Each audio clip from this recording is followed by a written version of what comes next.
Well, hello. How's it going? Hey, welcome back. Welcome to my madness. Yeah, yeah. Pretty crazy. I know. I know. What are we doing today? What is this thing? What? Some of you may not know. This is the cab is a 77, but it's my 85 K15 bits and pieces. Bits and pieces. As you can see, kind of organized. I'm still working over there. Organized the garage a little bit because getting ready to get this thing worked on. Yeah, I know. They got a C10 over here. Well, Chris, why don't you just work on this C10 over here? Hey, stop. I already know where you're going. That one's pissing me off right now, so I'm moving on to this one. Okay? All right. I got Trunnion upgrades I got to do that, and I'm waiting for parts, so just stop. Just stop, okay?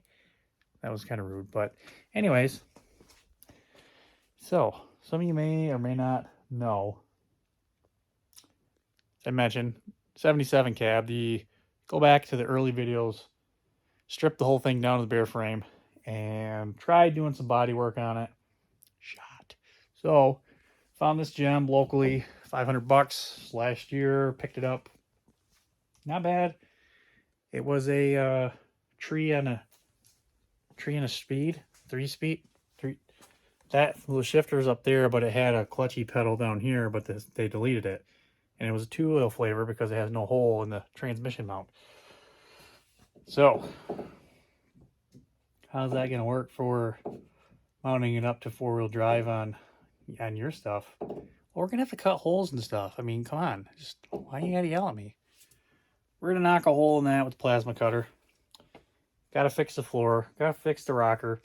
We're not going to get too crazy because this thing is beat up beyond where I want to strategic the fix it. So as rough as it is, we're gonna make it rough. The plus side is it's got a title, it's got no cracked windshield, and when I bought it I got 2 rear sliders, so we're gonna put a slider in this one and I'm gonna put a slider in Angus, so that'll be nice. This will be just kind of an all-purpose. We're gonna go trail riding, mudding, so don't beat the Trailblazer up too bad in this 8-foot box. So gonna have to go get wood. We'll use this. Just got the 305 we're putting back in it, 700R4, and whatever that transfer case is that came out of the other one. We'll crack them open, make sure they're good to go. Yeah, so what are we doing today? Glad you asked. I've gone through and cleaned out the inside because this thing was just buried with stuff over the last, I don't know, 18, 20 months, something like that. And I started pulling some junk out of it. Got some more junk I'm going to pull out of it, as you can see. I'm going to go through, vacuum it up. Probably clean off that window. Probably pop it out and then see how, that looks a little crunchy. We'll get it all out. We'll figure out all our holes and we'll identify the ones that we want to fix or not. I mean, got daylight coming on that side. So let's get into it. So what I'm going to do is I'm going to set you guys up. You can watch me clean it. And then I'm going to just go through it really quick because it's going to get loud with the vacuum, and got a dehumidifier running because I had the purple car out. And it's raining out. So I'm going to set this up.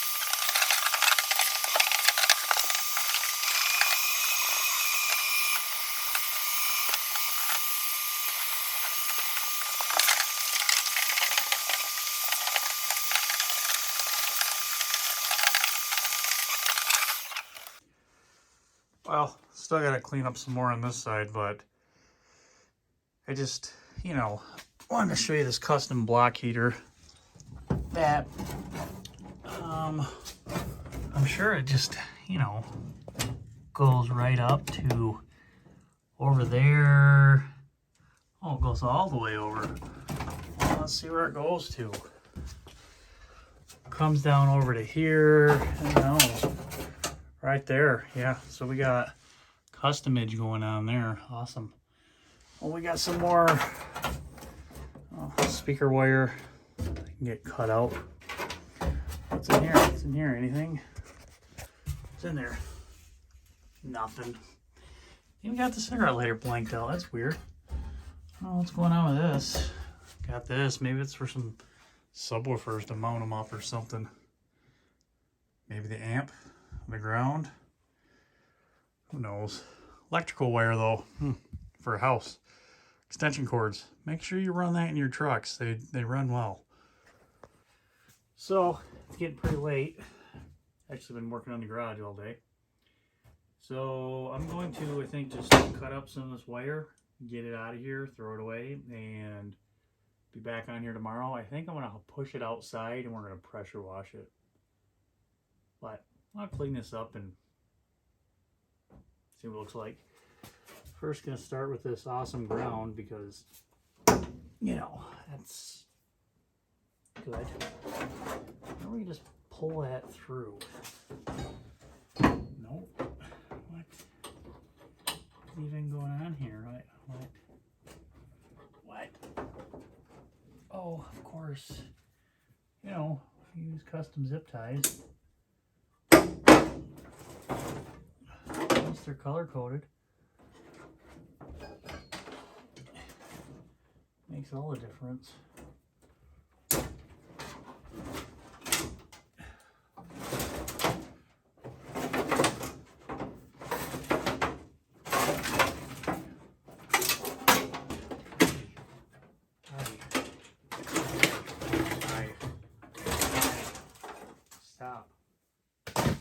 Stop it. Stop. Quit. Quit it.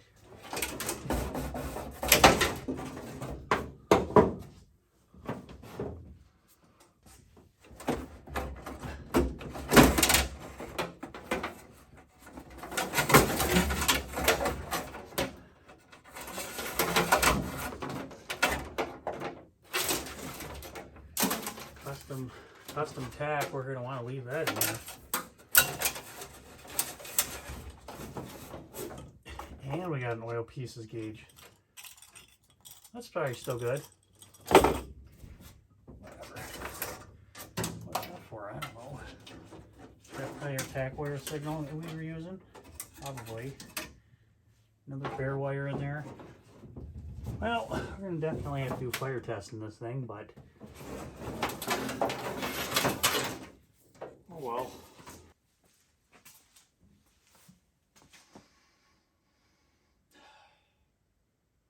Well, welcome back. We're on the next day working on this thing. Yep. The sun's starting to poke out, but I can't tell because I covered up all the windows preparing for winter. Great. Anyways, let's get in it. So let's get a closer view of what we're working with here. So this is driver's side, and that support, that's supposed to be from here over to here is kind of like back there. And that's because we have a rocker that's kind of gone like this, and it's missing something right in the here. Not, well, yep, I'd say it's not so much here, but yep, in here. Not in here, but here. So that's rotted out. Passenger side, just as gooder, if not better. You know, we're good, we're good, we're good. Something like that. And when you go to the top side, minor daylight coming through on this side. That side, someone's put a patch panel on, the driver's side. These cab corners are just, you know, perfect. Can't even tell they're bent up. Found this earlier today. This driver's side cab corner is just full of fiberglass. And I'm guessing that whole rocker is. So, what are we going to do? So we're going to do the right thing, and we're not going to fix any of that. We're going to use patch panels and, I don't know, silicone caulk, adhesive stuff, and self-tapping screws, street signs. Yeah, because I don't feel like fixing it. It's just a wood truck to beat around anyway, so let's get at it. So since we're going to do the bare minimum, might as well at least get it so it's somewhat mouse-free. And by that, I mean clean some of that out. So I already went ahead and loosened up the blower motor here, because all I really care about is that this thing has heat and keeps me dry-ish. So I'm gonna pop the blower motor out and make sure that there's no mice in there, which squirrel cage, you know, it's got some mouse chewage on it. They all do. Definitely smells mouse-ish. And we're gonna, oh yeah, we're gonna clean this out. Let me get you in here and show you what that's all about. So that's the way that these old square bodies end up working for their heat is, of course, you have your heater core right here. Hot water goes into the big side. It's reduced down, and then there's a smaller side that comes out that's the return for your water pump. That way it keeps it hot and doesn't just automatically cool it down. Well, your blower motor's here, and what this does is it sucks fresh air from your cowl, which right down here, right down to there, pushes it through here underneath into your HVAC, whatever old school technology this thing was called. Pushes hot air through, blows across. Actually, it's not hot air, it's cold air. Pushes it across the heater core where it heats it up, and then it blows it up to either your defrost or to vents if you have that. So this flavor is only on off for what it looks like. It does have a hot cold option cable right here. It's not hooked up. Maybe it is hooked up. I don't know. Maybe that'll still work. Off, on. Kind of all the features there, so we'll probably play with it and see if it get it to work. Really, I just want that to work, but we want to make sure we don't have any blockage. And as you can see, we got not a lot, but we got some mousage going on in there, little nestage.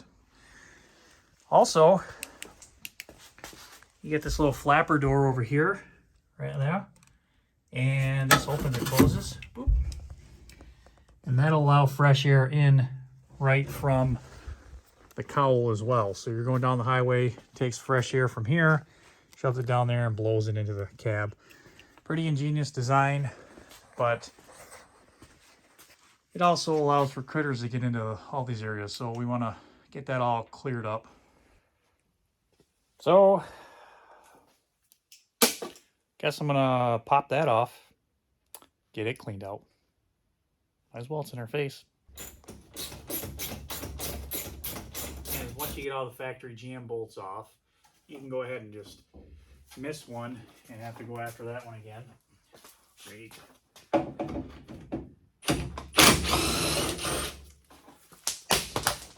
Yep. Did we get them all this time? Or are we still missing one? Of course.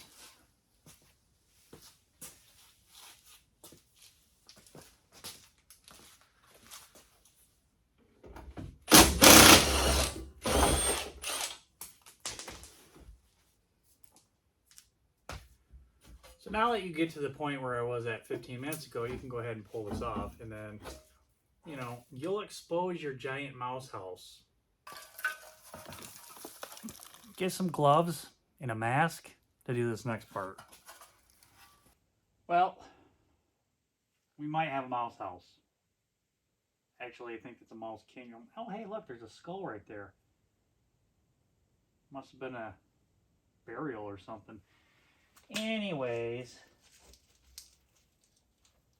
go ahead and remove that. Yeah, look at that. Oh, yeah.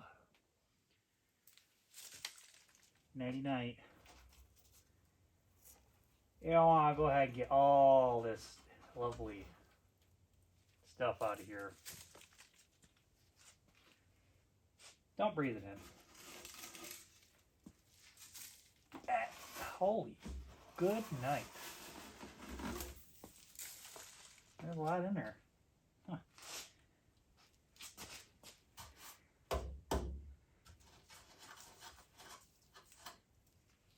Yeah.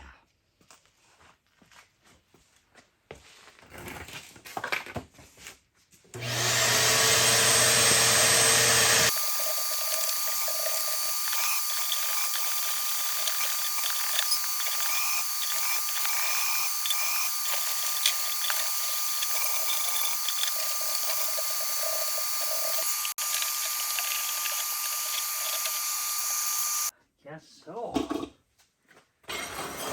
In addition to all that nonsense down in there, and on this side, there's a big old wasp nest that was tucked up in there. Suck that guy up. Oh, I gotta get that still.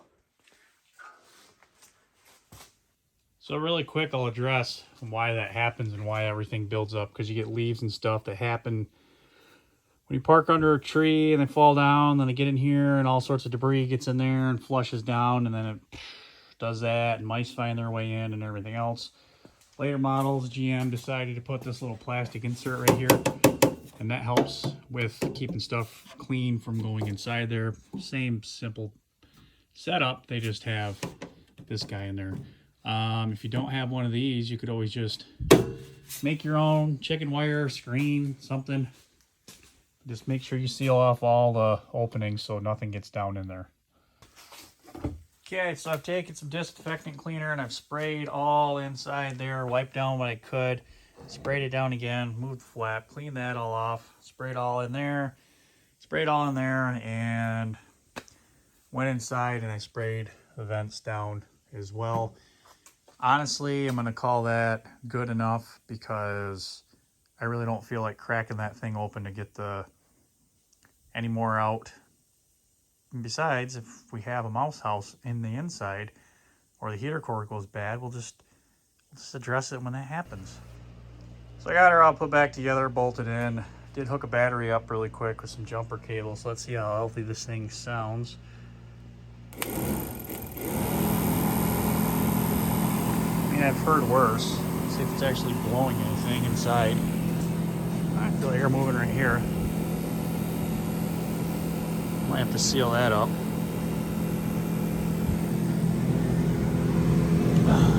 Sounds like it's working in here. It's blowing out of the vents. It's not defrost.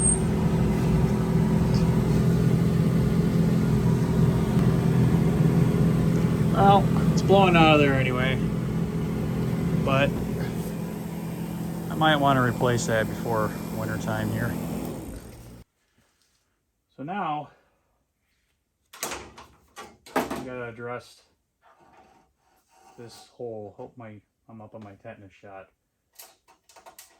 So this is kind of a main structural part. Say when and if I do get hit by a car, boom, it's gonna come right into here, and since, you know, it's structural through here, my legs are gonna be right here too. So we want to kind of give ourselves the most structural support that we possibly can.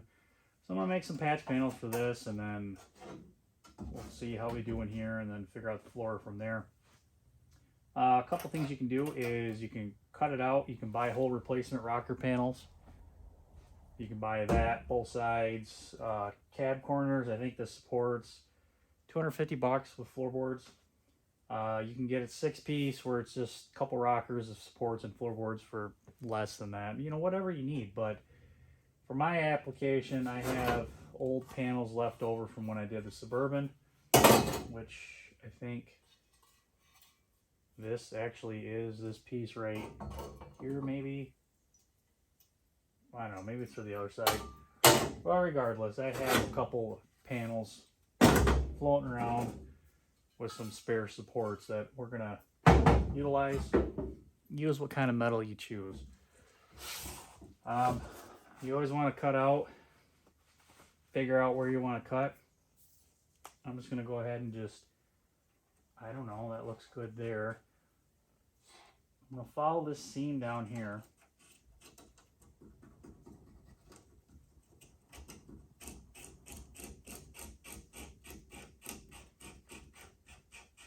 Follow that seam. See where you're getting some solid metal and just, you know, splice it open. So when you get a spot cut out that you want, go ahead and zip it out. And then make sure to hang on to your piece. You can duplicate that onto another piece of sheet metal. You gotta pound a piece of sheet metal in, do whatever, make it on anvil. We'll probably end up using, I think, this piece right here because it's somewhat curved. It's thicker gauge. It needs to be in here. And maybe we'll do something there. I don't know yet. But we'll cut it out and then we'll figure out our panel from there. If you end up like cutting out the whole rocker or slicing it right here, make sure and do like an X brace on it, or take a ratchet strap the back of the cab to here. Keep the cab together, because once you pop that gap open, you're gonna mess up your door gap and you don't want to do that. So I'm just gonna cut out this little piece and we're gonna just make a piece that goes in there and weld it in. Okay, safety first. These things, clovage. Using a death wheel to knock it off. So we'll just zip, zip, zip, clean up our edges, make our panel.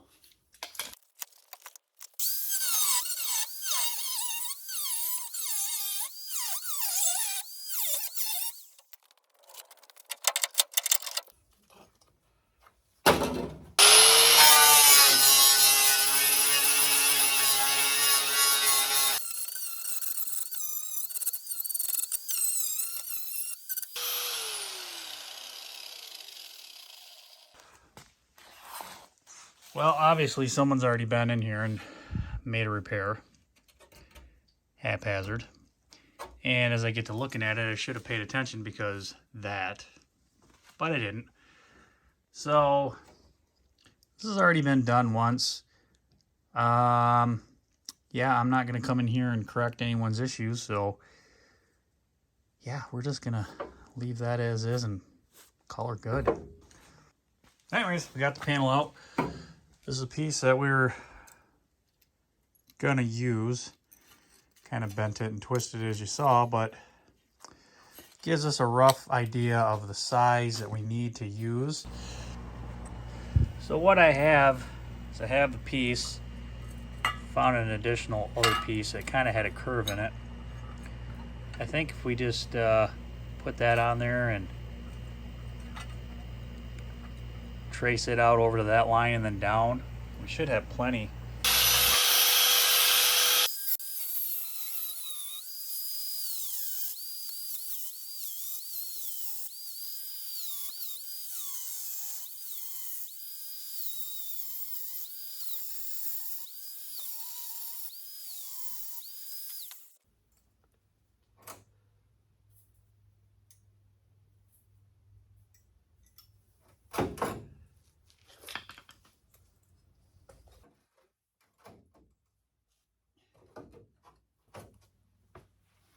Okay, so it's not bad. Probably have to make another little sliver insert there. Probably trim the back side here, which we'll do by going like, so we'll trim that off. That should give us our little sliver that we need and should slip right in. Very important to remember when you're welding on sheet metal, it's really thin, oil, old, and has a lot of rust on it. Turn your welder down to a really tiny setting so you can tack it and burn through, you know, blow through.